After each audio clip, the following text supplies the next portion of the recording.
Assalamualaikum warahmatullahi wabarakatuh. Saat kebun Abu Nawas dicuri tetangganya, si Abu Jahil, begini trik cerdas Hakim menanganinya. Abu Nawas memiliki banyak akal karena kecerdasannya. Tokoh sufi yang bernama lengkap Abu Ali Al-Hasan bin Hani Al-Hakami ini hidup di zaman Harun Ar-Rasyid, Khalifah Bani Abbasiyah di Baghdad, Irak. Karena kecerdasan dan cerdikannya, Abu Nawas dekat dengan Raja Harun Ar-Rasyid. Tidak sedikit, pikiran nyelenehnya selalu membuat kagum sang raja. Dikisahkan, Abu Nawas memiliki tetangga yang bernama Abu Jahil. Abu Jahil memiliki berbagai macam tumbuhan di kebunnya. Kebunnya berdekatan dengan kebun milik Abu Nawas yang hanya dibatasi tumpukan batu. Abu Jahil berkeinginan memperluas kebunnya. Abu Jahil pun berpikir niat jahat. Pada malam hari, Abu Jahil berangkat menuju kebunnya dan menggeser batu perbatasan kebun milik Abu Nawas. Dengan begitu, kebun Abu Jahil bertambah luas. Ia pun pulang dengan sembunyi-sembunyi dan merasa senang. Selama beberapa hari, Abu Nawas masih belum menyadari perbuatan Abu Jahil. Seiring berjalannya waktu, saat pohon yang ditanam, Abu Nawas berbuah lebat dan besar-besar. Melihat hal itu, Abu Jahil senang bukan kepalang. Ia pun segera memanen tanaman buah tersebut. Tidak berapa lama, datanglah Abu Nawas. Ia sangat terkejut melihat Abu Jahil memanen tanaman buah miliknya. "Hai Abu Jahil, apa yang sedang kau lakukan?" tanya Abu Nawas. "Aku sedang memanen buah yang ada di kebunku," jawab Abu Jahil. "Ini masih area kebunku Abu Jahil," balas Abu Nawas. "Hei Abu Nawas, coba kau lihat batu perbatasannya," ucap Abu Jahil. Sejenak Abu Nawas terdiam. "Kenapa tumpukan batunya bisa pindah ya?" ucapnya dalam hati. "Tapi itu buah aku yang menanamnya," kata Abu Nawas. "Salahmu sendiri, kenapa menanam buah di area kebunku? Berarti ini milikku," jawab Abu Jahil. "Kamu pasti memindahkan batu itu kan?" tanya Abu Nawas. "Jangan memfitnahku, aku bisa mengadu kepada Tuan Hakim," tegas Abu Jahil. Keduanya pun akhirnya menghadap Tuan Hakim dan menuturkan permasalahannya. Setelah mendengar semuanya, Tuan Hakim menyampaikan pandangannya. "Jujur saja, saya bingung siapa di antara kalian yang benar. Tapi sepertinya saya lebih percaya Abu Jahil," kata Tuan Hakim. Abu Nawas menanggapi kepada Tuan Hakim secepat ini memutuskan sesuatu. "Anda kan hakim yang terkenal bijak. Seharusnya Anda lebih berhati-hati dalam memutuskan," ucap Abu Nawas. "Ya sudahlah Abu Nawas, terima saja. Toh kebunmu masih luas," sahut Abu Jahil. "Enak saja kamu bicara. Kamu telah mencuri lahanku," kata Abu Nawas. "Kalian berdua diam. Keputusan saya adalah tanah yang Abu Nawas tanami buah adalah milik Abu Jahil," kata Tuan Hakim memutuskan. Mendengar keputusan Hakim, Abu Jahil merasa sangat senang. "Terima kasih Tuan Hakim, Anda adalah hakim paling bijak yang pernah saya kenal," kata Abu Jahil. Sementara saat itu Abu Nawas hanya pasrah menerima keputusan dari hakim tersebut. "Sekarang aku punya kebun lebih luas," kata Abu Jahil senang. "Oh ya Abu Jahil, berapa luas kebunmu?" tanya Tuan Hakim. 1,5 hektar Tuan Hakim, jawab Abu Jahil. "Kalau kamu, Abu Nawas, berapa luas kebunmu?" tanya Tuan Hakim.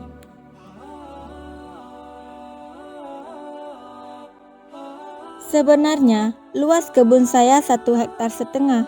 Karena telah dicuri Abu Jahil, sekarang tinggal 1 hektar saja," jawab Abu Nawas kesal.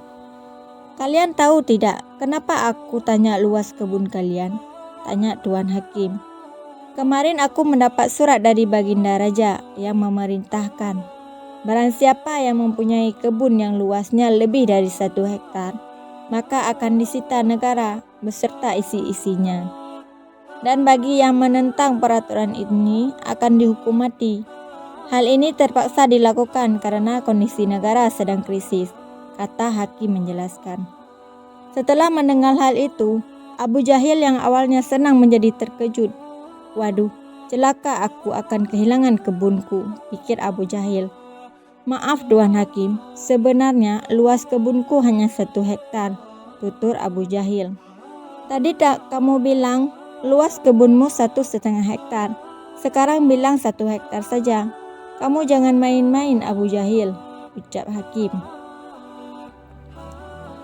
Saya berani bersumpah Tuan Hakim, luas kebun saya hanya 1 hektar. Benar Tuan Hakim, jawab Abu Nawas pasrah. Nah, kalau begini kan jelas siapa sebenarnya yang berbohong, kata Tuan Hakim. Pengawal tangkap Abu Jahil karena ia telah mengaku mencuri area kebun milik Abu Nawas, ucapnya lagi. Tapi Tuan Hakim, kebun saya tidak disita kan? Tanya Abu Jahil khawatir. Tidak ada yang namanya penyitaan itu, hanya trik aku saja karena agar dapat menyelesaikan masalah kalian berdua dengan adil, kata Tuan Hakim. Mendengar pernyataan hakim, Abu Jahil langsung terkulai lemas, sementara Abu Nawas tersenyum bahagia. Demikian kisah kebun Abu Nawas dicuri tetangganya Abu Jahil. Semoga kisah ini bermanfaat. Assalamualaikum warahmatullahi wabarakatuh. Kembali lagi di channel Faisal Official 20. Nah, kali ini kita akan mengisahkan Abu Nawas menghadapi rentenir. Dikisahkan, ada seorang tuan tanah tetangga Abu Nawas yang kaya raya. Hampir semua warga di desa bekerja di perkebunan milik tuan tanah tersebut. Tapi, tuan tanah itu memiliki sifat yang kikir dan pelit. Tidak hanya itu, dia juga berprofesi sebagai rentenir. Abu Nawas yang bijaksana resah atas sifat tetangganya itu. Dia berpikir keras bagaimana cara agar sang tuan tanah bertobat dan tidak melanjutkan profesinya itu. Setelah perenungan yang dalam, ide cemerlang Abu Nawas muncul. Keesokan harinya, Abu Nawas menemui kawan-kawannya yang sedang asyik tongkrongan di warung. Dia bercerita, semalam aku mendapatkan wangsit dalam mimpiku yang tidak bisa aku tolak. Apa isi wangsit itu wahai Abu Nawas? Timpa salah satu kawan Abu Nawas. Wangsit itu, apapun yang dititipkan padaku akan beranak, sahut Abu Nawas. Maksudnya apa wahai Abu Nawas? Tanya kawan-kawannya. Ketika kalian menitipkan benda seperti ayam kepadaku, maka dalam beberapa hari akan beranak dan bertambah. Begitupun ketika kalian menitipkan uang, atau aku akan meminjam uang kepada kalian. Beberapa hari kemudian, uang itu akan beranak dan bertambah, kata Abu Nawas. Sebagian kawan percaya, sebagian kawan lainnya tidak percaya. Mereka berpikir ini akal bulut Abu Nawas agar bisa meminjam uang. Aku akan menitipkan 1 ekor kambing padamu nanti sore, kata salah satu kawan. Aku akan menitipkan 2 dinar uang kepadamu, timpal kawan lainnya. Ternyata setelah 5 hari berlalu, kambing dan uang yang dititipkan kepada Abu Nawas benar-benar beranak. Dan kambing 1 ekor dikembalikan menjadi 5 ekor. Begitupun uang yang dititipkan, dari 2 dinar dikembalikan menjadi 5 dinar. Berita kehebatan Abu Nawas ini tersebar luas ke penduduk desa. Berita itu sampai pada telinga tuan tanah yang pelit dan berprofesi sebagai rentenir. Suatu hari, tuan tanah bersama para pengawalnya mendatangi rumah Abu Nawas. Dia menanyakan, wahai Abu Nawas, adakah keperluan yang kamu butuhkan kepadaku? Katakan saja, nanti aku bantu, jangan sungkan-sungkan. Maaf Tuan Tanah, sepertinya saat ini saya tidak sedang membutuhkan apa-apa, kata Abu Nawas. Baiklah, nanti kalau kau perlu apa-apa, datanglah kepadaku, jangan sungkan-sungkan, timpal Tuan Tanah dengan senyum yang ramah. Kemudian berlalu meninggalkan rumah Abu Nawas. Suatu sore, Abu Nawas merasa lapar. Dia sudah tidak mempunyai apapun di dalam rumah untuk dimakan. Kemudian dia teringat Tuan Tanah dan rencananya dulu. Abu Nawas langsung mendatangi rumah Tuan Tanah. Dia meminjam 3 butir untuk dimakan. 5 hari kemudian, Abu Nawas mengembalikan telur tersebut. Tuan Tanah kaget ketika membuka bingkisan dari Abu Nawas. Kenapa jadi 5 telur, wahai Abu Nawas? Tanya Tuan Tanah pura-pura tidak tahu. Seraya tersenyum. Apakah Tuan tidak tahu? Apapun yang dititipkan atau dipinjamkan kepadaku akan beranak dan bertambah banyak, kata Abu Nawas.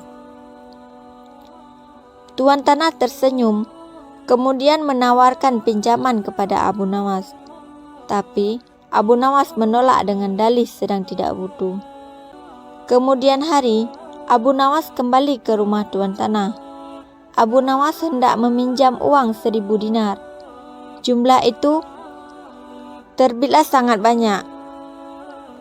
Dengan uang itu, Tuan Tanah bisa menggaji semua karyawan-karyawannya. Tuan Tanah langsung membuka berangkas uangnya, lalu menyerahkan sejumlah uang yang dibutuhkan Abu Nawas. Ini uangnya, wahai saudaraku, kata Tuan Tanah. Abu Nawas langsung pulang ke rumah. Pada sisi lain, Tuan Tanah sedang berhayal uangnya akan kembali berlipat-lipat di kemudian hari. Hari berganti hari, Tuan Tanah tidak sabar menunggu Abu Nawas mengembalikan uangnya dengan jumlah yang berlipat ganda. Tidak terasa, 5 hari berlalu. Abu Nawas tidak kunjung datang. 1 bulan kemudian, Abu Nawas juga tidak mengembalikan uang milik Tuan Tanah. Wahai Abu Nawas, sudah 1 bulan saya menantimu, tapi kamu tidak datang juga ke rumahku, kata Tuan Tanah. Oh iya Tuan, sebenarnya saya akan ke rumah Tuan, namun saya sangat sibuk. Berhubung Tuan sudah ada di rumah saya, sekalian ada yang ingin saya bicarakan, kata Abu Nawas beralasan. Tidak apa-apa saudaraku, silahkan apa yang ingin kau bicarakan, timpal Tuan Tanah. Sebenarnya, uang yang Tuan pinjamkan kepadaku boro-boro beranak. 3 hari kemudian malah mati tidak tersisa, terang Abu Nawas. Apa maksudmu Abu Nawas? Tanya Tuan Tanah sambil emosi. Kamu mau mempermainkanku ya? Sambung Tuan Tanah. Tidak Tuan, tapi inilah kenyataannya, kata Abu Nawas. Tidak terima dengan itu, Tuan Tanah melaporkan Abu Nawas kepada pengadilan. Ia menuntut Abu Nawas agar dihukum pancung karena telah menghilangkan uang dengan jumlah yang sangat besar. Saat keduanya dihadapkan pada hakim, Tuan Tanah berkata, "Wahai hakim yang mulia, Abu Nawas telah menipuku. Katanya, uang yang dipinjamkan kepadanya akan beranak, tapi kenyataan dia tidak sepeser pun mengembalikan uangku. Saya minta Abu Nawas dihukum pancung." Hakim kemudian bertanya kepada Abu Nawas, "Apakah benar seperti itu, wahai Abu Nawas?" Tanya hakim. "Wahai hakim yang mulia, saya tidak menipu dia sama sekali," kata Abu Nawas. "Lalu kenapa kamu tidak mengembalikan uangnya?" tanya hakim. "Dari awal sudah aku katakan kepadanya, wahai hakim. Apapun yang dititipkan padaku akan beranak.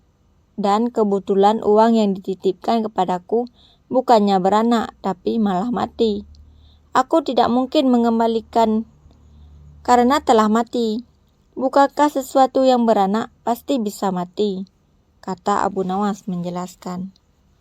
Sang hakim manggut-manggut dan membenarkan perkataan Abu Nawas. Memang segala sesuatu yang beranak, cepat atau lambat akan mati, kata hakim. Dengan ini, Abu Nawas dibebaskan dari segala tuntutan dan tidak berkewajiban mengembalikan uang tuan tanah. Mendengar itu, tuan tanah langsung pingsan. Ia telah tertipu oleh wataknya sendiri yang kikir dan berprofesi sebagai rentenir. Itulah sebuah kisah Abu Nawas tentang sifat yang kikir dan profesi rentenir. Semoga diberikan berkah pembaca bisa mengambil hikmah dari kisah ini. Assalamualaikum warahmatullahi wabarakatuh. Kembali lagi di channel Faisal Official 20. Yuk, bagi teman-teman yang belum subscribe dulu channel YouTube ini. Nah, kali ini kita akan menceritakan kisah Abu Nawas menipu malaikat mungkar dan nakir. Abu Nawas adalah seorang sosok yang dekat dengan Khalifah Harun ar-Rasyid. Semasa hidupnya, Abu Nawas dikenal sebagai orang yang cerdik, jahil, dan kerap membuat orang sekitarnya jengkel. Tidak hanya pada manusia, kejahilan Abu Nawas juga pernah terjadi pada malaikat. Dia mengelabui malaikat mungkar dan malaikat nakir ketika Abu Nawas wafat. Hal ini bermula ketika Abu Nawas menjadi buronan sang raja yang ketika itu marah kepadanya. Para pasukan mencari Abu Nawas atas perintah raja agar ditangkap dalam keadaan hidup atau mati. Setelah mencari ke sana kemari, pasukan raja nihil menangkap Abu Nawas dan kembali pulang ke kerajaan. Mengetahui pencariannya berakhir, Abu Nawas pulang ke rumahnya untuk kemudian sholat 2 rakaat. Usai sholat, dia memberikan surat wasiat kepada istrinya. Beberapa waktu pun berlalu dan Abu Nawas wafat. Dari situ, kisah Abu Nawas menipu malaikat pun dimulai. Sebelum wafat, Abu Nawas memberikan wasiat agar istrinya mengkafaninya. Alih-alih memintanya dengan yang baru, dia minta agar ketika wafat dipakaikan kain kafan usang, jelek dan lusuh. Kain kafan tersebut seolah-olah seperti kain kafan orang yang sudah lama meninggal. Berdasarkan kisah yang sudah turun-menurun, diceritakan kalau Abu Nawas pun sudah berada di alam kubur. Namun, kebingungan melanda malaikat mungkar dan nakir. Tugas malaikat tersebut adalah menanyakan atau menguji keyakinan orang telah meninggal. Mereka bingung karena arwah tersebut menggunakan kain kafan kotor dan lusuh, tidak seperti orang yang baru meninggal. Kedua malaikat itu pun berdebat apakah orang tersebut merupakan penghuni lama atau penghuni baru di alam kubur. Setelah berdebat panjang, kedua malaikat bersepakat untuk menanyakan keimanan arwah tersebut. "Ma Rabbuka, siapa Tuhanmu?" tanya malaikat mungkar. Mendengar pertanyaan itu, Abu Nawas sedikit ketakutan dan hening sesaat untuk kemudian menjawab pertanyaan malaikat. "Wahai malaikat, tidakkah kau tahu bahwa kain kafanku ini sudah lama? Bukan orang yang baru meninggal dunia," jawabnya. Mendengar jawaban itu, malaikat makin dibuat bingung dan terdiam. Mereka bingung dengan penampilan Abu Nawas yang lusuh. Namun, kondisi kuburannya masih terlihat baru. Perdebatan pun kembali terjadi sambil pandangannya tak lepas dari Abu Nawas. Pada akhirnya, malaikat mendapat suatu keputusan. Malaikat memutuskan kalau Abu Nawas adalah penghuni lama alam kubur dan tidak menanyakannya lebih lanjut. Kedua malaikat itu lantas pergi dan berpindah ke kuburan lain. dan bertanya-tanya apakah mereka sedang dijahili. Konon, kisah Abu Nawas mengelabui malaikat itu meniru Umar bin Khattab yang dikisahkan berani membentak malaikat Munkar dan Nakir. Wallahu a'lam bishawab. Assalamualaikum warahmatullahi wabarakatuh. Siapa yang menciptakan Tuhan?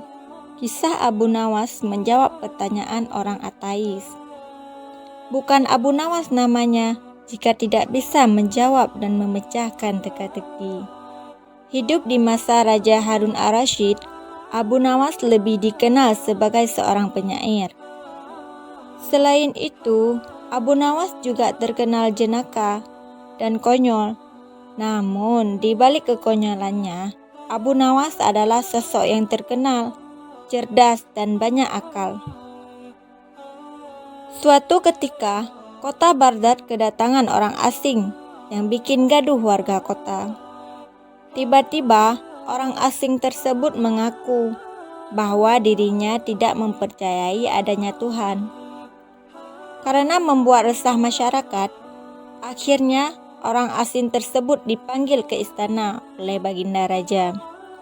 "Apa tujuanmu membuat onar di negeri kami?" tanya Baginda Raja dengan tegas. Bukan menjawab, orang asing ini malah menantang. "Untuk apa mengakui Tuhan kalau tidak bisa menjawab pertanyaanku?" kata dia. Kemudian Baginda Raja bertanya kembali tentang kepercayaan orang asing itu kepada Tuhan. Dengan tegas, orang itu menjawab bahwa dirinya tidak percaya adanya Tuhan dan tidak percaya adanya akhirat. "Tapi saya dan rakyatku percaya adanya Tuhan. Berarti keyakinan kita berbeda. Jadi jangan ganggu rakyatku," kata Baginda Raja. Namun orang asing itu malah mengajukan pertanyaan yang harus dijawab. Baginda Raja pun mempersilahkan. Orang Islam meyakini bahwa dunia dan seisinya adalah ciptaan Allah. Lalu, siapakah yang menciptakan Tuhan? Bukankah sesuatu yang ada pasti ada penciptanya? Tanya orang tak dikenal itu. Sebenarnya, Raja Harun ar-Rasyid bisa saja menjawab berdasarkan hadis dan Al-Quran. Tapi, karena orang yang dihadapi adalah orang yang tidak percaya Tuhan, maka jawabannya harus dengan logika akal dan pikiran yang tepat. Kemudian, salah satu menterinya membisikkan kepada Baginda Raja, "Paduka, kalau urusan-urusan soal beginian, serahkan saja kepada Abu Nawas. Dia pasti bisa mematahkan argumen orang asing itu, Baginda," kata sang menteri. Raja menyetujui usulan menterinya, maka dipanggillah Abu Nawas ke istana. Singkat cerita, Abu Nawas pun datang menghadap Baginda Raja. Ia lalu dipersilahkan duduk di sampingnya. "Ada apa, Paduka? Kenapa tiba-tiba memanggil hamba?" tanya Abu Nawas. "Begini Abu Nawas, orang asing ini tidak percaya adanya Tuhan dan dia mengajukan pertanyaan, tapi jawabannya harus masuk akal," ujar Baginda Raja. Kemudian Abu Nawas menatap orang asing tersebut. "Oh, ini orangnya yang bikin gempar sekota Baghdad," gumam Abu Nawas dalam hati. Abu Nawas kemudian menghampiri orang asing itu dan duduk tepat di hadapannya.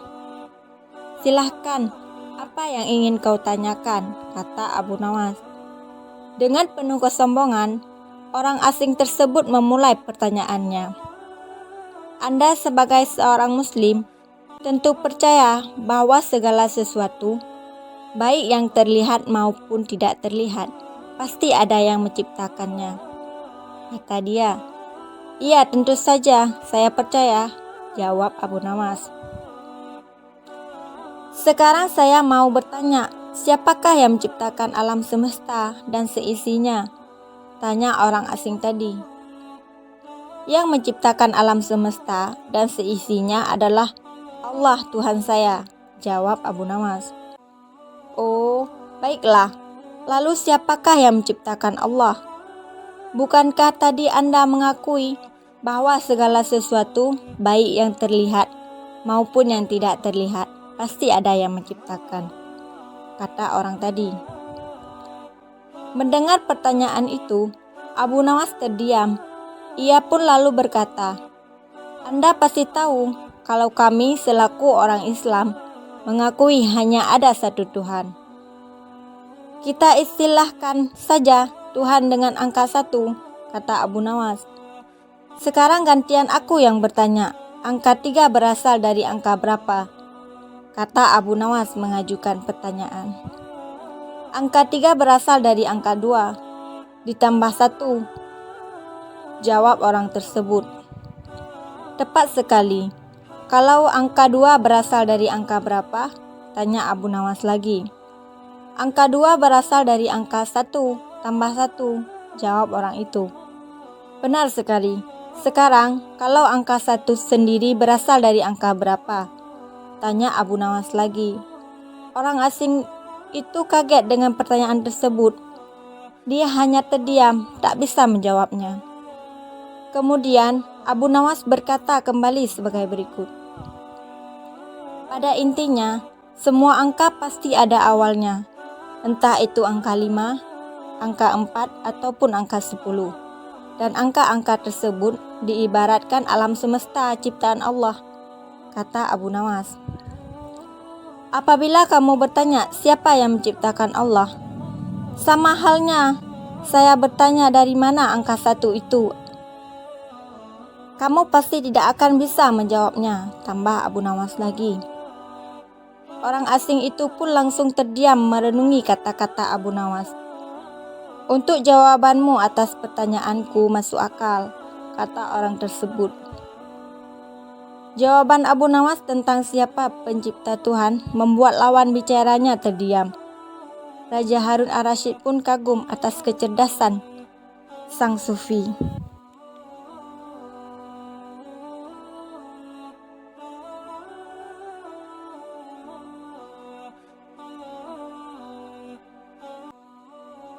Assalamualaikum warahmatullahi wabarakatuh. Kembali lagi di channel Faisal Official 20. Kali ini kita akan menceritakan hebat, begini jawaban jenius Abu Nawas saat ditanya tentang keberadaan Allah Subhanahu wa Ta'ala. Abu Nawas merupakan tokoh sufi yang cerdik dan cerdas. Tidak aneh jika ia banyak akal. Abu Nawas yang bernama lengkap Abu Ali Al-Hasan bin Hani Al-Hakami hidup di zaman Harun ar-Rasyid, khalifah atau raja Bani Abbasiyah di Baghdad, Irak. Karena kecerdasannya dan kecerdikannya, Abu Nawas dekat dengan Raja Harun ar-Rasyid.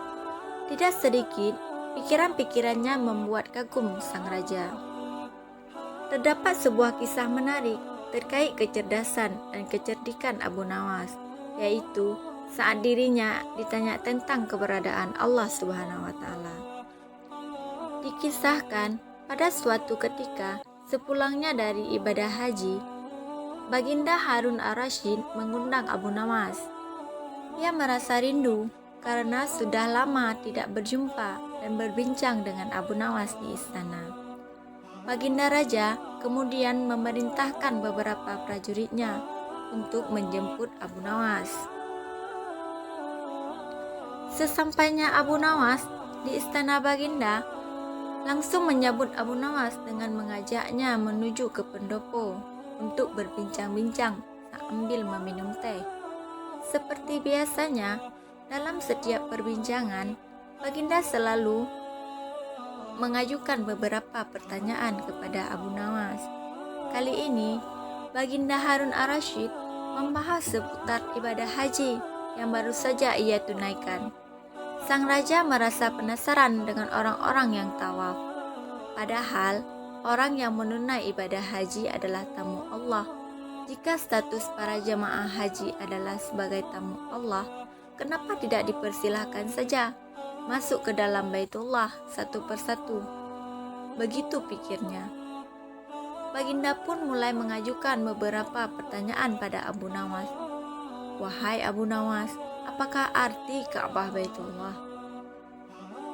Ka'bah rumah Allah Baginda yang mulia, jawab Abu Nawas.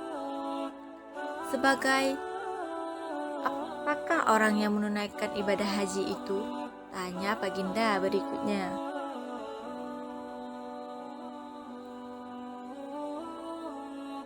Sebagai tamu Allah Baginda yang mulia, jawab Abu Nawas. Kalau sebagai tamu Allah, mengapa mereka tidak dipersilahkan masuk saja ke dalam Baitullah? Tanya Baginda penasaran.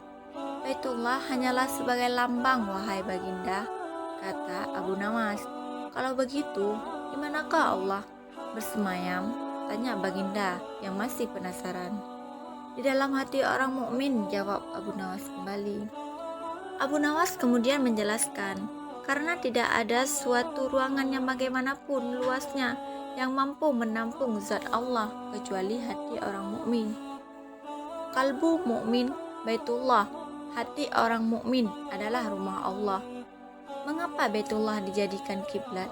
Tanya Baginda kembali. Untuk memudahkan pemahaman orang awam, Baginda Raja yang mulia, kata Abu Nawas. Baitullah itu terlihat, maka dari itu salah syariah kiblatnya adalah Baitullah yang waktunya ditentukan dan dengan bacaan tertentu pula, tambah Abu Nawas. Sedangkan sholat terikat, kiblatnya hati, waktunya bisa setiap saat dan bacaannya zikir kepada Allah, jelas Abu Nawas. Baginda Raja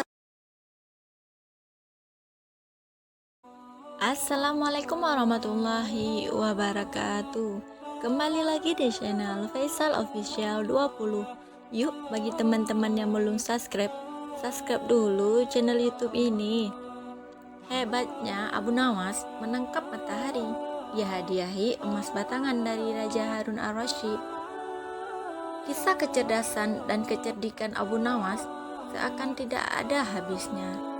Selalu segar karena dibubuhi humor, sesuai tingkahnya yang jenaka. Sosok penyair yang cerdas dan cerdik menjadikan Abu Nawas banyak akal dalam menghadapi persoalan. Berikut kisah Abu Nawas menangkap matahari. Saat itu, sang wali sufi kembali dapat tantangan untuk menangkap matahari dari Raja Harun al-Rasyid. Tokoh sufi yang bernama lengkap Abu Ali Al-Hasan bin Hani Al-Hakami ini akan dapatkan hadiah emas batangan dari Raja Harun al-Rasyid bila mampu menangkap matahari. Saat itu, cuaca sangat panas karena teriknya matahari. Para penduduk Baghdad merasa panasnya matahari. Saat itu melebihi dari terik sebelumnya.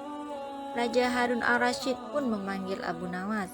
Sang raja memintanya untuk menyelesaikan masalah suhu panas yang sedang tinggi. Abu Nawas, beberapa hari ini sangat banyak pengaduan dari rakyatku yang mengeluh dengan panasnya terik matahari. Katanya, panasnya kali ini tidak seperti biasanya. Hal inilah yang membuat mereka tak kuat berlama-lama bekerja di ladang, tutur Baginda Raja. Lalu, menurut saya sudah siap Baginda, tapi saya minta disediakan peralatan untuk menangkapnya, jawab Abu Nawas. Apa yang kau butuhkan? Katakan padaku, jawab Baginda Raja.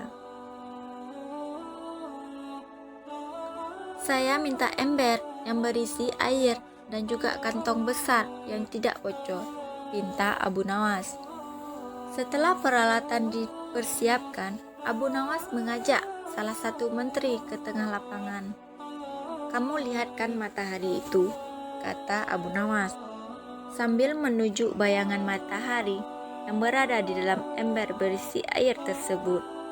Sekarang akan aku masukkan ke dalam kantong ini, ucap Abu Nawas sambil memasukkan air yang berada di dalam ember. Kemudian, menteri menghadap kepada sang raja untuk melamporkan kebenaran pekerjaan yang sudah dilakukan Abu Nawas. Sang raja tentu belum percaya, sebab panas matahari masih terasa menyengat. Baiklah, sekarang perintahkan pada Abu Nawas untuk membungkus matahari itu dan bawakan padaku, kata Raja Harun al-Rasyid pada menterinya. Abu Nawas lalu menghampiri Raja Harun al-Rasyid dengan membawa kantong berisi air. Paduka yang mulia, mataharinya sudah aku bungkus dalam kantong ini, tutur Abu Nawas. Coba kamu lihat keluar mataharinya, masih ada, dan aku juga masih merasakan panasnya, ucap Raja Harun al-Rasyid.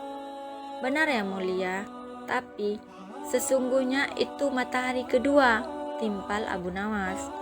Yang benar saja kamu, hanya ada satu matahari di dunia ini, saud Harun al-Rasyid.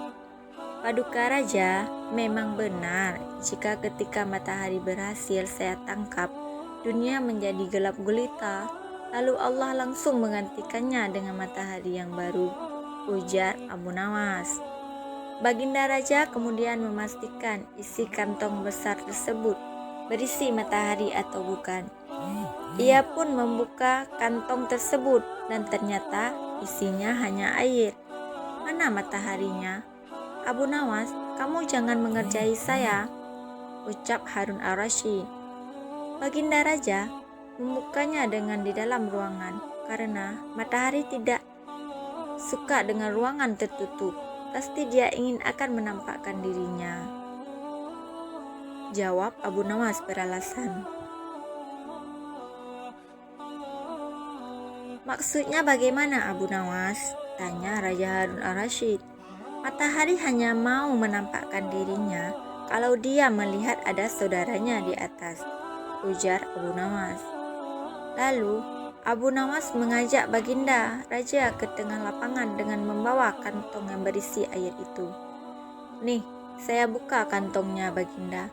Tuh kan, ada mataharinya, tutur Abu Nawas sambil menunjukkan kepada Baginda Raja.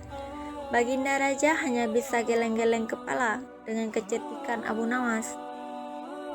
Demikian kisah kecerdasan Abu Nawas yang mampu melaksanakan perintah rajanya, walaupun tantangan itu sangat sulit. Assalamualaikum warahmatullahi wabarakatuh. Kembali lagi di channel Faisal Official 20. Yuk, bagi teman-teman yang belum subscribe dulu channel ini. Kali ini kita akan menceritakan apes Abu Nawas dihukum masuk kandang singa. Gara-gara apa Abu Nawas masuk kandang singa? Yuk kita simak ceritanya. Suatu saat, Abu Nawas menjahili Baginda Raja.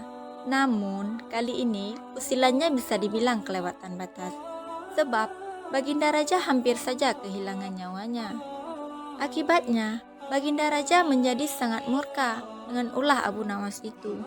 Sebenarnya, perbuatan Abu Nawas semata-mata hanya ingin membalas atas perlakuan Baginda Raja kepadanya.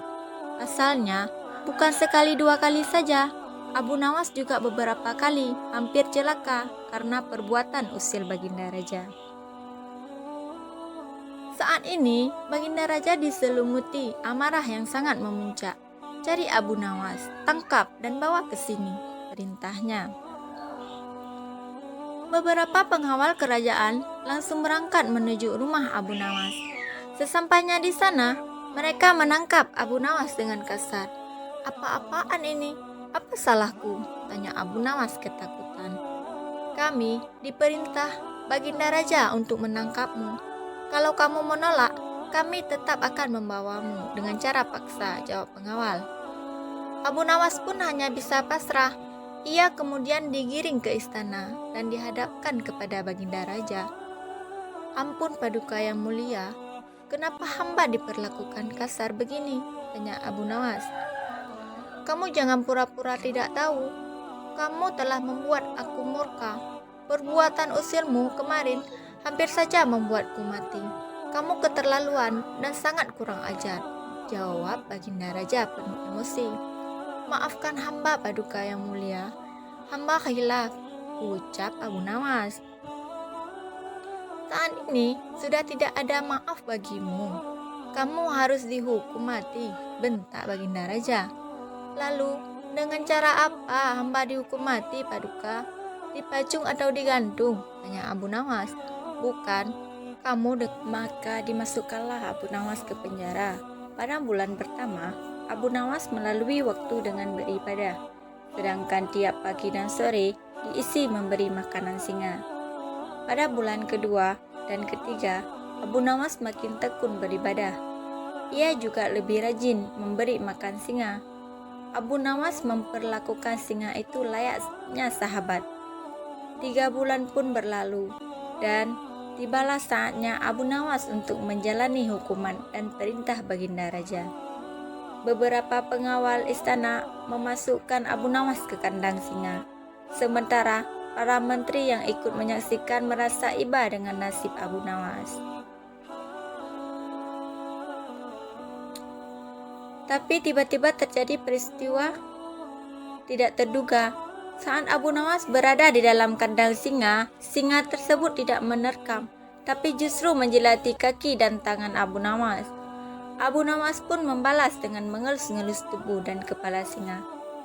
Singa yang terkenal buas itu mendadak tunduk dan nurut kepada Abu Nawas.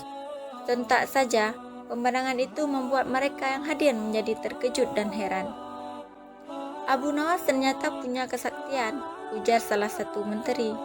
Dikarenakan singa itu tidak mau menerkam.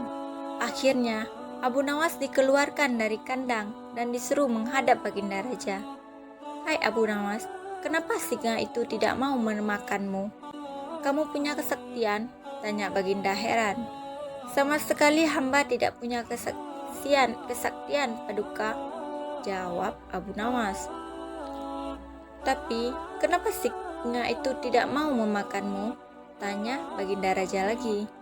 Begini Paduka yang mulia, selama 3 bulan ini hamba rutin memberi singa itu makan dan minum, dan hamba juga memperlakukan dia dengan baik. Oleh sebab itulah hamba tidak memangsanya. Sebab dia pikir hamba adalah orang yang berjasa bagi dia. Padahal hanya 3 bulan hamba memperlakukan dia dengan baik. Dia memang seekor singa yang buas, tapi dia tahu balas budi. Buktinya, dia tidak memaksa hamba. Sedangkan Paduka sendiri bertahun-tahun hamba mengabdi kepada Paduka dan berjasa bagi istana ini. Tapi hanya karena satu kesalahan Paduka, begitu tega menjatuhkan hukuman mati kepada hamba, tutur Abu Nawas menjelaskan. Mendengar hal itu, Baginda Raja pun menyadari akan kesalahannya. Maafkan aku Abu Nawas, aku telah berbuat khilaf. Baiklah, sekarang kamu boleh pulang, dan ini ada hadiah uang untukmu dan keluargamu. Terimalah sebagai rasa terima kasihku karena telah menyadarkanku, ujar Baginda Raja. Berkat kecerdikannya, Abu Nawas kembali lolos dari hukuman mati.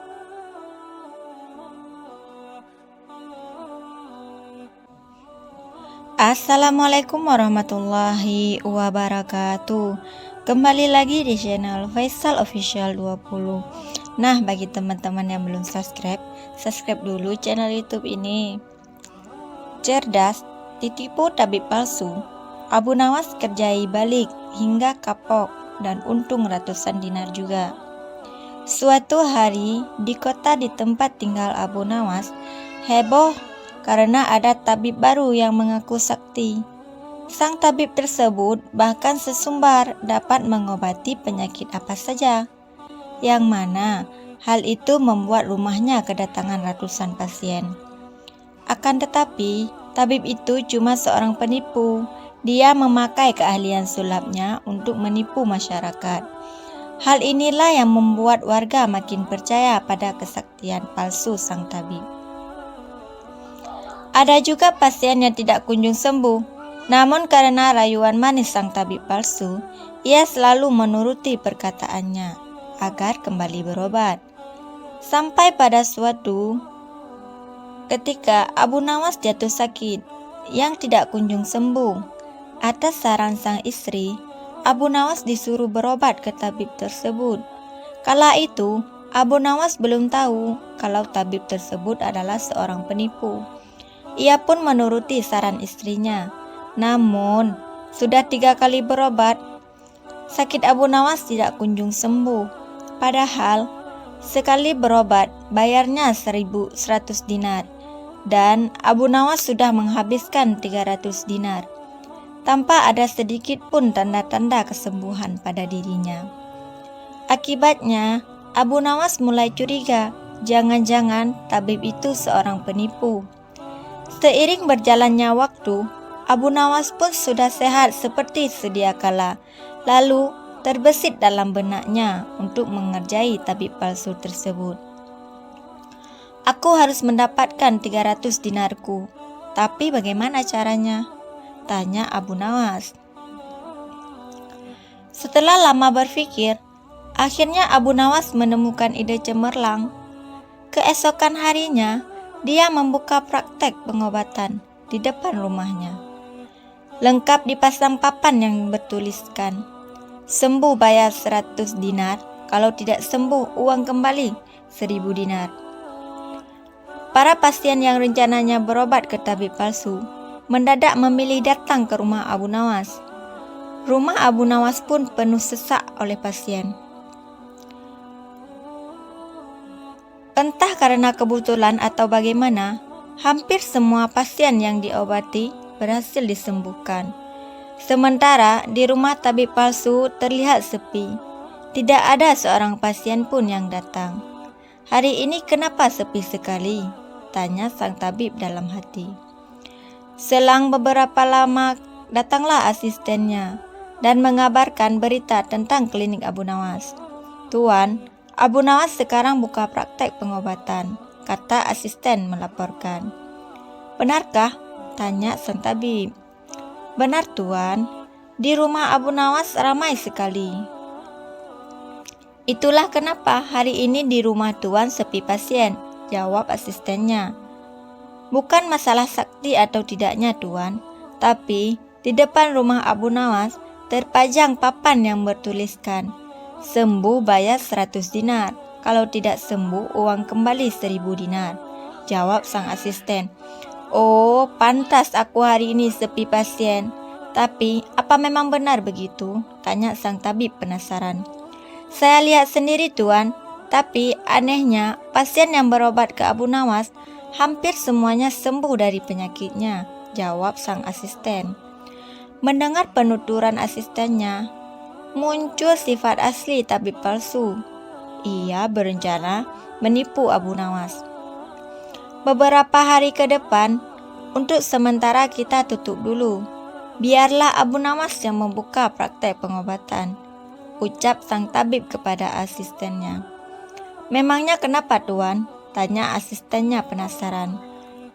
Aku punya rencana untuk menipu Abu Nawas. Aku pasti akan mendapatkan 1.000 dinar, jawab tabib palsu itu. Tapi bagaimana caranya? Tanya sang asisten bertambah penasaran. Begini, aku akan berobat ke tempat Abu Nawas. Aku akan berpura-pura sakit pada indera perasa lidahku. Kalau ditanya sembuh atau tidak, tentu saja aku akan mengatakan tidak. Karena yang tahu sembuh atau tidaknya kan hanya aku, paparnya. Dengan begitu, aku bisa dapat dengan mudah mendapatkan 1.000 dinar, kata sang tabib menjelaskan.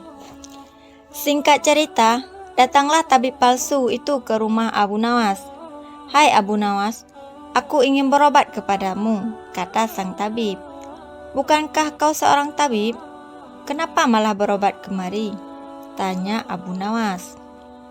Iya benar, tapi di tempatku tidak ada obatnya. Makanya aku datang ke sini, jawab sang tabib. Memangnya kamu sakit apa? Tanya Abu Nawas lagi. Begini Abu Nawas, entah kenapa lidahku mati rasa. Aku tidak bisa merasakan apa-apa, kata sang tabib berpura-pura mengeluh. Tapi Abu Nawas menangkap firasat kurang baik. Ia yakin kalau tabib palsu itu hendak menipunya. Aku tidak akan tertipu untuk yang kedua kalinya. Justru kedatanganmu sudah aku tunggu-tunggu, ucap Abu Nawas dalam hati. Lalu Abu Nawas menyuruh sang tabib untuk menunggunya di ruang pengobatan. Abu Nawas segera memeras buah jeruk yang sangat asam dan menuangkannya ke dalam gelas.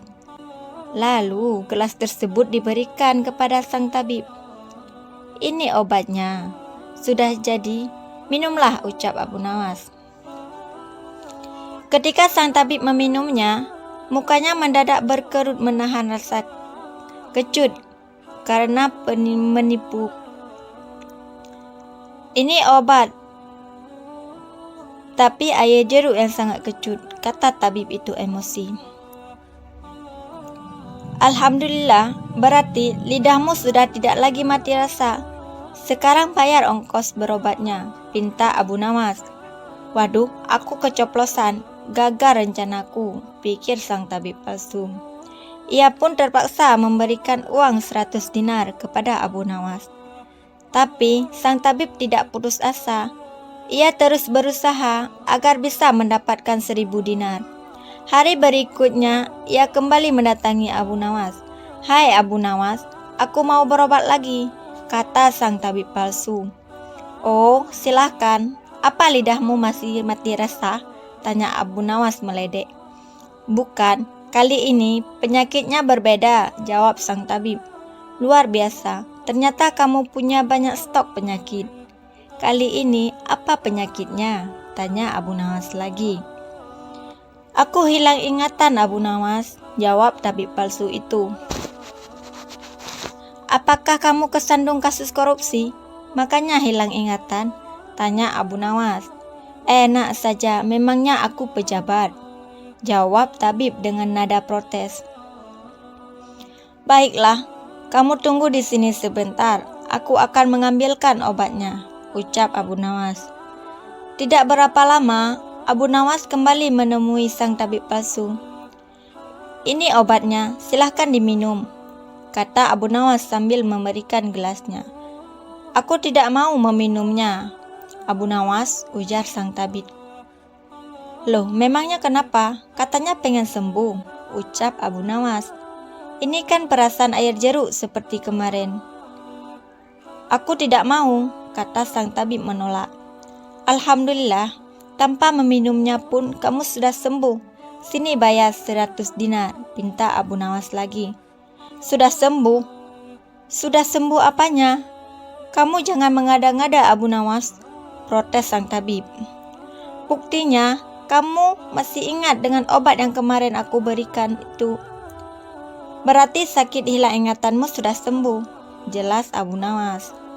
Untuk kedua kalinya, rencana sang tabib palsu mengalami kegagalan. Mau tidak mau, ia harus memberikan uang kepada Abu Nawas. Kurang ajar, ternyata Abu Nawas tidak sebodoh yang aku kira, pikir sang tabib. Tidak terima dengan dua kegagalan yang dialami. Tabib palsu itu berpikir keras untuk bisa mengalahkan Abu Nawas.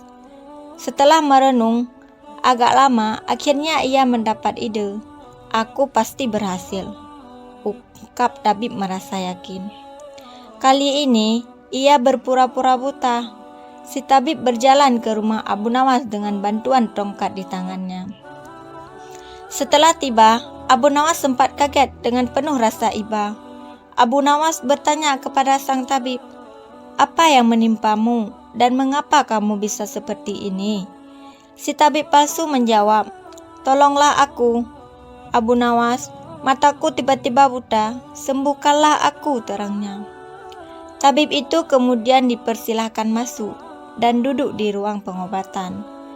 Setelah mengamatinya dengan seksama, Abu Nawas akhirnya menyadari bahwa itu adalah tipuan. Namun, Abu Nawas tidak pernah kehilangan akal. Ia punya cara lain untuk menghadapinya. Sepertinya penyakit kebutaanmu sudah sangat parah. Maafkan aku untuk kali ini tidak mampu mengobatinya, ucap Abu Nawas pura-pura sedih. Mendengar jawaban tersebut, sang tabib langsung kegirangan. Akhirnya bisa mengelabui Abu Nawas. Terus gimana ini Abu Nawas? Padahal aku berharap banyak kepadamu, kata sang tabib berpura-pura. Ia mau bagaimana lagi? Aku tidak mungkin bisa menyembuhkanmu, jawab Abu Nawas. Kalau begitu, aku dapat uang 1000 dinar dong, tanya tabib palsu itu penuh harap. Tentu saja kawan, aku tidak mungkin berdusta, balas Abu Nawas. Kemudian Abu Nawas masuk ke dalam rumah untuk mengambilkan uang. Ini uang 1000 dinar untukmu, ucap Abu Nawas sambil memberikan uangnya. Tabib palsu itu dengan penuh kegirangannya menerima uang tersebut. Tapi setelah uangnya dihitung, ia langsung murka. Hei Abu Nawas, kenapa hanya 10 dinar? Tegas sang tabib palsu dengan emosi. Dari mana kamu tahu kalau jumlahnya hanya 10 dinar? Tanya balik Abu Nawas. Uangnya memang ada 10, tapi pecahan 1 dinar, bukan 100 dinar. Memangnya aku buta apa? Balas tabib tanpa emosi. Alhamdulillah, sekarang kamu sudah sembuh, kata Abu Nawas sambil mengambil kembali uangnya. Maksudmu apa Abu Nawas? Kenapa uangnya diambil lagi? Tanya si tabib kebingungan. Loh, kamu kan sudah sembuh, sini bayar 100 dinar, pinta Abu Nawas. Sembuh apanya? Kamu jangan mengada-ngada Abu Nawas, protes si tabib palsu. Bukankah kamu ke sini katanya mengalami kebutaan? Tapi kamu bisa membedakan mana pecahan 1 dinar dan mana pecahan 100 dinar. Berikan matamu. Sudah bisa melihat, jelas Abu Nawas. Tabib palsu itu tidak bisa berkata apa-apa. Ia pun terpaksa memberikan uang 100 dinar kepada Abu Nawas dan pergi dengan perasaan kecewa. Aku kapok berurusan dengan Abu Nawas, ucap si tabib palsu. Sementara Abu Nawas berhasil mendapatkan kembali 300 dinarnya yang pernah diberikan kepada sang tabib palsu sewaktu sakit berobat. Wallahu a'lam bishawab. Assalamualaikum warahmatullahi wabarakatuh. Kembali lagi di channel Faisal Official 20. Yuk bagi teman-teman yang belum subscribe dulu YouTube channel ini. Kali ini kita akan menceritakan kisah lucu Abu Nawas kalahkan 3 orang tuli marah-marah cukup dengan melotot. Inilah cerita lucu Abu Nawas dengan 3 orang tuli. Dikisahkan ada seorang gembala yang mempunyai masalah dengan pendengarannya alias tuli. Meskipun tidak bisa mendengar sejak lahir, ia tidak pernah mengeluh dengan kekurangannya itu. Kegiatan sehari-hari pria tuli itu adalah mengembala domba-dombanya di bukit padang rumput yang tidak jauh dari rumahnya. Suatu hari, saat sedang mengembala domba-dombanya, ia merasakan sakit perut. Ia sudah tidak mau kuat menahannya untuk buang air besar. Kebetulan ada seorang yang tidak jauh darinya sedang memotong rumput. Si gembala lalu menghampirinya dengan memberikan pesan, "Hai kawan, tolong jaga domba-dombaku ya, dan tolong awasi jangan sampai ada yang berkeliaran hingga tersesat. Aku akan pulang ke rumah sebentar untuk buang air besar," kata si gembala tersebut. Ternyata pemotongan rumput itu juga tuli. Dia tidak mendengar apapun yang dikatakan si gembala. Pria pemotong rumput mengira kalau si gembala mau meminta rumputnya. Ia pun menjawab, "Enak saja, mengapa kau tidak mencarinya sendiri? Aku di rumah juga banyak hewan ternak yang harus diberikan makan. Sudah sana pergi, jangan ganggu aku," kata si pemotong rumput sembari menggerakkan tangannya. Dikarenakan sama-sama tidak bisa mendengar, si gembala mengira gerakan tangan dari pemotong rumput merupakan isyarat bahwa dirinya bersedia dan menyuruh cepat pulang. "Terima kasih kawan, kau benar-benar telah menolongku," kata si gembala. Ia lantas segera berlari pulang ke rumah. Setelah menuntaskan hajat buang air besar, si gembala kembali menemui pemotong rumput. Si gembala menghitung domba-dombanya dengan cermat dan jumlahnya masih lengkap. Dalam hati dia bergumam, sungguh luar biasa pribadi pemotong rumput itu. Dia benar-benar bisa dipercaya. Ia telah menjaga domba-dombaku tanpa mengharap ucapan terima kasih sama sekali. Sungguh pribadi yang luar biasa. Oh iya, bukankah salah satu dombaku ada yang pincang? Lebih baik aku berikan kepadanya sebagai rasa terima kasih. Pasti akan menjadi makanan yang lezat untuk keluarganya, ujar si gembala. Dia lalu memanggil domba tersebut dan menghampiri si pemotong rumput. Hai kawan, terimalah hadiah dariku, karena engkau telah menjaga domba-dombaku, kata si gembala sambil menunjukkan domba pincangnya. Melihat hal itu, si pemotong rumput malah menjadi marah.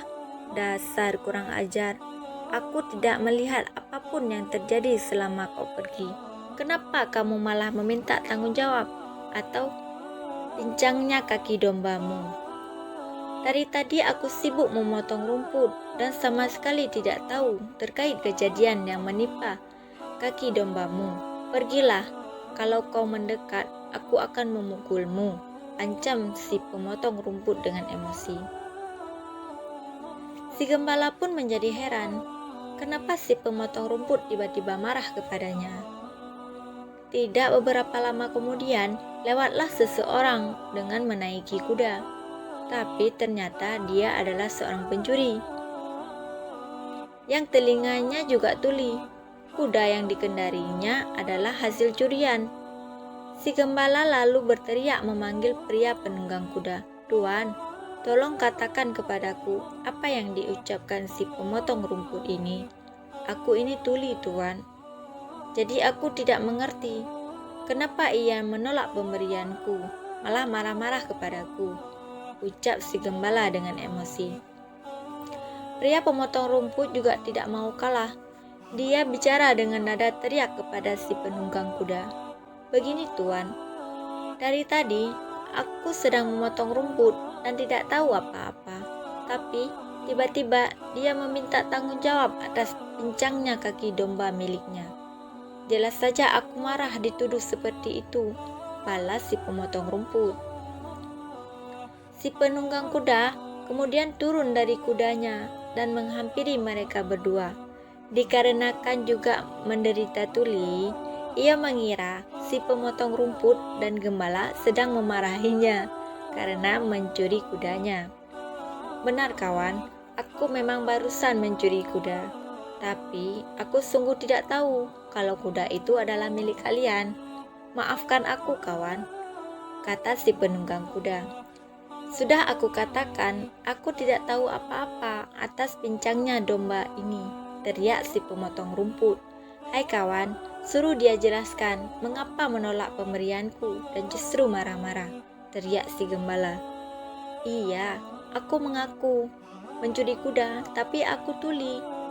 Jadi aku tidak tahu siapa di antara kalian yang memiliki kuda ini, teriak si penunggang kuda. Di tengah-tengah keributan yang terjadi, melintaslah Abu Nawas di hadapan mereka. Kala itu, Abu Nawas sedang mengalami sakit gigi. Untuk menggerakkan mulutnya saja, sakit bukan main, apalagi berbicara. Ketika melihat kehadiran Abu Nawas, mereka mengira itu adalah seorang sufi yang alim dan sakti. Sebab dari penampilannya, Abu Nawas menggunakan jubah layaknya ulama sufi terpandang. Si pemotong rumput lalu menghentikan Abu Nawas dengan menarik jubahnya. Ia berkata dengan nada berteriak kepada Abu Nawas untuk meminta keadilan. Tuan Sufi, tolonglah aku. Mereka berdua menuduhku melukai dombanya, kata si memotong rumput. Si gembala juga berkata kepada Abu Nawas dengan nada teriak, Wahai Tuan Sufi, aku hanya ingin memberikan domba, tapi dia malah memarahiku. Si pencuri kuda juga ikut-ikutan berteriak, Tuan Sufi, aku akui bersalah telah mencuri kuda mereka, tapi aku tuli, jadi tidak bisa mendengar perkataan mereka. Aku tidak tahu "Siapa sebenarnya pemilik kuda ini?" ucap si pencuri kuda. Mendengar pengaduan mereka dengan nada teriak, membuat sakit gigi Abu Nawas bertambah tidak karuan. Ia hanya bisa menatap tajam, penuh amarah ke arah ketiganya. Mata hitam Abu Nawas menusuk tajam ke mata mereka bertiga secara bergantian. Ketika orang itu mengira Abu Nawas sedang berusaha keras mencari petunjuk atas kebenaran dari situasi ini, mereka bertiga pun mulai takut dengan sorot mata tajam Abu Nawas. Mereka takut kalau Abu Nawas akan menyihir mereka atau setidaknya mengembalikan kemauan mereka. Melihat sikap Abu Nawas yang menakutkan itu, si pencuri kuda langsung melompat ke punggung kudanya dan segera memacu kudanya lari kencang-kencang. Begitu pula dengan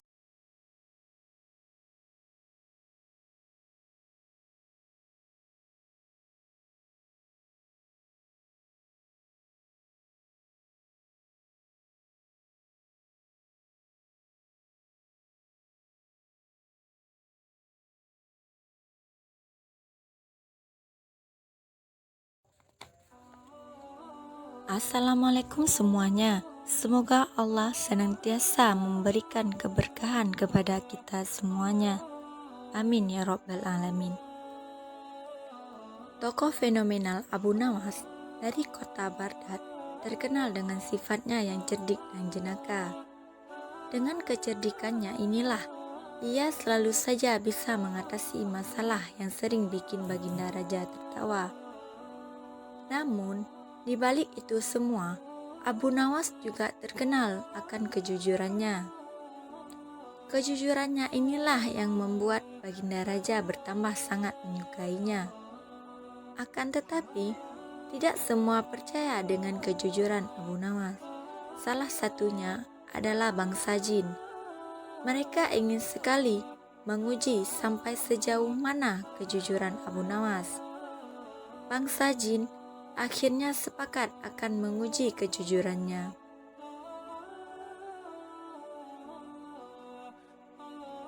Abu Nawas dalam kesehariannya menafkahi keluarganya dengan mencari kayu bakar di hutan yang bermodal kapak andalannya. Tiap pagi, ia pergi ke hutan untuk menebang kayu. Lalu, kayu yang ada ia dapatkan dibawanya ke pasar untuk dijual. Dari hasil penjualannya inilah, uangnya ia gunakan untuk menafkahi keluarganya. Suatu hari, saat Abu Nawas sedang berjalan menuju hutan, kapak yang ia biasa bawa terjatuh di dalam jurang. Tentu saja, Abu Nawas tidak bisa bekerja, sebab itu adalah kapak satu-satunya. Hal ini membuat Abu Nawas merasa sedih dan terpaksa ia pun harus pulang ke rumahnya. Namun saat dalam perjalanan pulang, tiba-tiba datanglah jin yang menyamar sebagai kakek tua. "Hai anak muda, kenapa kamu terlihat murung?" tanya jin tersebut. "Kapak saya jatuh ke jurang, kek. Padahal itu kapak satu-satunya. Saya jadi tidak bisa bekerja," jawab Abu Nawas dengan nada sedih. Mendengar jawaban tersebut, muncullah ide pada jin. "Ini saat yang tepat untuk menguji kejujurannya," pikir jin tersebut. "Maukah kau kubantu untuk mengambilnya?" kata jin tersebut. "Tentu saja mau, tapi bagaimana caranya, kek? Jurang itu dalam sekali," balas Abu Nawas. "Kamu tak perlu tahu bagaimana caranya. Yang aku tanyakan, kamu mau nggak saya bantu mengambil?" tanya jin tersebut. "Saya mau sekali," jawab Abu Nawas. Maka turunlah jin itu ke bawah jurang. Saat ia hendak mengambil kapak Abu Nawas, tiba-tiba terbesit dalam benak jin untuk mengambil kapak yang lain. Jin tersebut akan menunjukkan kapak yang terbuat dari emas. Ia ingin tahu apa reaksi Abu Nawas. "Wahai anak muda, apakah ini kapakmu?" Tanya jin tersebut. Bukan itu kek, kapak saya jelek, jawab Abu Nawas. Jin itu pun kembali turun ke jurang, dan saat ia kembali menemui Abu Nawas, ia menunjukkan kapak yang berbeda. Kali ini, tampak yang akan diperlihatkan adalah kapak yang berlapiskan mutiara dan intan. Apakah ini kapakmu, wahai anak muda? Tanya jin tersebut. Itu juga bukan, kek. Kapak saya jelek dan agak karatan, balas Abu Nawas. Untuk ketiga kalinya, jin itu turun ke jurang dan mengambil kapak yang biasa Abu Nawas gunakan. Apakah ini kapakmu? Tanya jin tersebut. Iya betul, kek. Itu kapak saya. Terima kasih sudah menolongku, kek, ucap Abu Nawas. Jin tersebut sangat ragu dengan kejujuran Abu Nawas. Lalu ia pun berkata, "Hei anak muda, andaikan kamu mengaku kalau kapak emas adalah milikmu, tentu saya akan memberikannya padamu. Meskipun saya tahu kalau kamu berbohong," tutur jin tersebut. "Saya tidak mau mengambil sesuatu yang bukan hak saya, kek. Saya adalah orang yang selalu bersyukur dengan apa yang saya miliki. Bagiku, kapak jelek inilah adalah rezeki yang luar biasa, karena dengan kapak ini aku bisa menafkahi keluarga aku dengan cara yang halal," terang Abu Nawas. "Dalam kondisimu yang miskin ini, kamu tetap bersyukur?" tanya jin itu keheranan. "Tentu saja, kek, karena rasa syukur inilah yang membuatku senantiasa bersikap jujur," balas Abu Nawas. Jin itu pun tersenyum mendengar penuturan Abu Nawas. "Saya kagum sama kamu, wahai anak muda. Karena rasa syukurmu dan kejujuranmu, saya akan hadiahkan kedua kapak ini untukmu," kata jin tersebut. Kemudian, jin yang menyamar sebagai kakek tua pergi meninggalkan Abu Nawas. Sementara Abu Nawas pulang dengan membawa kapak jelek yang biasanya ia gunakan. Kapak yang terbuat dari emas dan kapak yang berlapiskan mutiara. Namun, ujian yang dihadapi Abu Nawas tidak berhenti sampai di situ. Di hari berikutnya, saat ia kembali menebang pohon di hutan, jin yang pernah menolong Abu Nawas terus mengawasi gerak-geriknya. Saya akui Abu Nawas bukanlah orang yang mudah tergoda dengan harta. Tapi, bukankah lelaki paling mudah tergoda bila dihadapkan dengan wanita? Aku punya ide lagi untuk mengujinya, kata jin tersebut ketika Abu Nawas masih sibuk mencari kayu di hutan. Jin itu segera pergi menuju rumah Abu Nawas. Setibanya di sana, jin itu mendapati istri Abu Nawas sedang mencuci. Tanpa pikir panjang, jin itu segera menculiknya dan menyembunyikannya di alam jin. Beberapa lama kemudian, pulanglah Abu Nawas dengan membawa kayu yang banyak. "Wahai istriku, aku sudah pulang. Aku membawa kayu banyak sekali," teriak Abu Nawas kegirangan.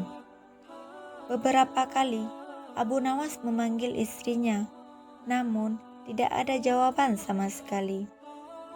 Abu Nawas pun menjadi jengkel. Lalu, ia mencari istrinya di belakang, tapi istrinya tidak ada. Ia hanya mendapati tumpukan cucian yang belum sempat diselesaikan. "Jangan-jangan istriku jatuh sakit," pikir Abu Nawas khawatir. Lalu, ia segera bergegas menuju kamar. Akan tetapi, istrinya tidak ada. Abu Nawas menjadi panik. Ia lalu mencoba mencarinya ke seluruh ruangan, namun tetap saja istrinya tidak ditemukan. Kemudian, Abu Nawas bertanya kepada para tetangganya, tapi tidak ada satupun dari mereka yang tahu. "Kamu di mana, wahai istriku?" ucap Abu Nawas khawatir. Di saat ia sedang termenung di depan rumahnya, jin kembali mendatangi Abu Nawas dengan menyamar sebagai kakek tua. "Wahai anak muda, apa yang kau pikirkan? Kenapa wajahmu terlihat murung?" tanya jin tersebut. "Istriku tiba-tiba hilang, kek. Dan aku tidak tahu di mana," jawab Abu Nawas.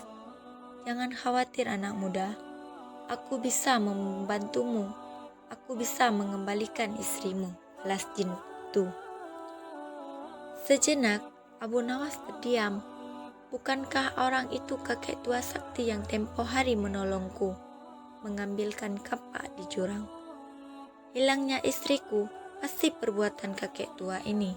Rupanya ia ingin kembali menguji kejujuranku," pikir Abu Nawas.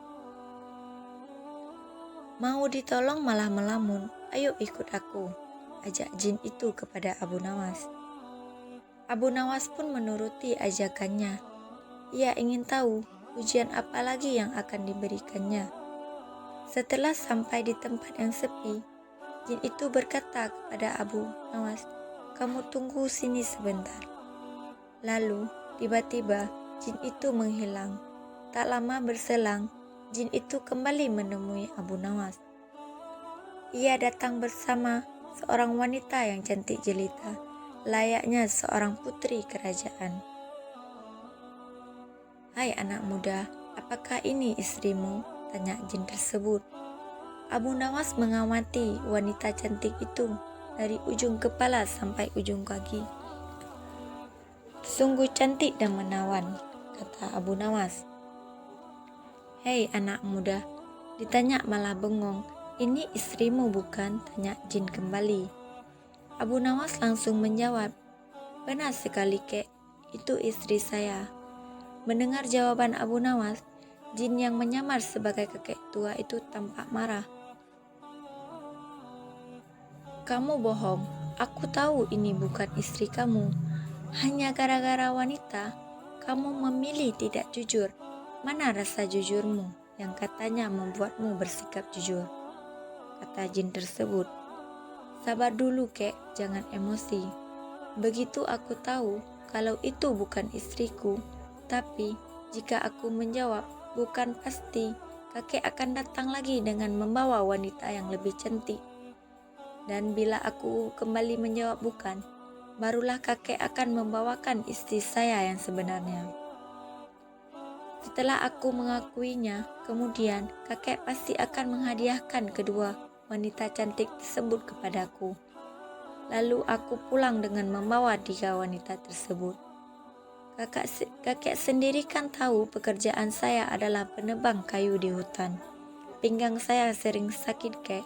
Saya tidak mungkin kuat bila harus melayani ketiga istriku," kata Abu Nawas menjelaskan.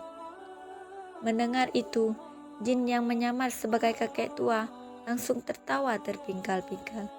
"Ternyata kamu bukan hanya jujur, tapi juga cerdik dan lucu. Baiklah, aku kembalikan istrimu."